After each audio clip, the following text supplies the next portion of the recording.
have to stop! Can't you see you're going down a dangerous path?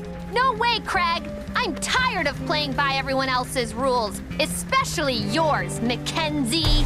Huh?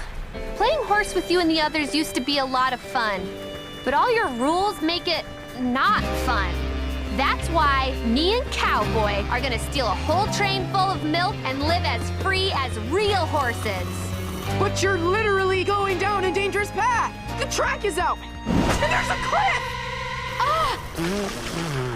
Well, see you never, Myrtle. Wait, you're leaving? What happened to bucking the rules? Sorry, not only am I a cow and a boy, I'm also a coward.